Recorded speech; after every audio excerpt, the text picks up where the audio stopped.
My name's David Fenn, and we're in what's known locally as Wildwood, the upper end of the Boissevaut Valley on the South Fork of the Chehalis. We had 14 inches of rain in about 24 hours, and the river came up extraordinarily fast and high, and left us all kinds of debris and mud. Theoretically, there might be markets. Like this log is probably marketable, as the alder prices are very high. It's an alder log. Hopefully some of them can be sold as saw logs, and the rest of them we hope to be able to find somebody that will chip them and sell them for chips. All the sticks and roots and whatnot will have to be piled and burned. Well, the best case is we'd get dry weather and we could get in the fields with equipment to move the logs and dry enough to move the dirt and pick up all those sticks. The worst case is we have a wet spring and we can't do it, and we can't do it till the summer and we don't get to plant. Well, nobody is not going to have a crop. We have some fields that aren't affected, like that field the other side of the house there. There was no flood water in it. It'll be perfectly fine. But obviously if you lose part of your income, there's not many people that depend strictly on crop farming for a living. There's a few, but not that many. So they probably will get by, but it'll just make it that much harder. Yes, no, we'll recover somehow, but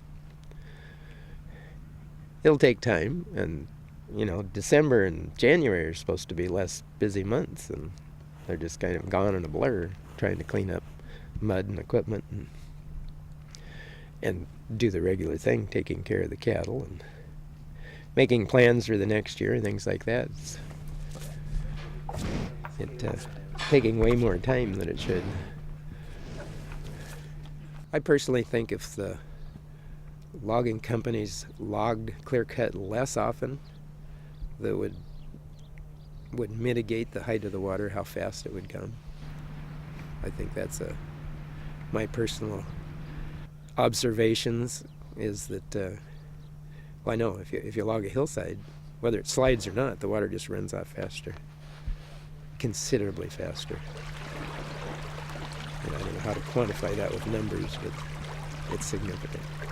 So I know from my experience that logged land does not hold back the water and slow its release like a mature forest.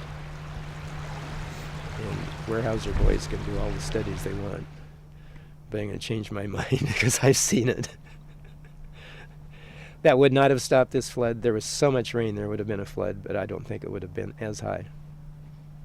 What's done is done, but we've got to... Some of those things have to be changed. There are some privately held timber companies that do not operate on a 35 to 45 year rotation. It's just the big public ones that got to turn cash that do that. And they can say all they want about being environmentally friendly, but logging that often is not environmentally friendly.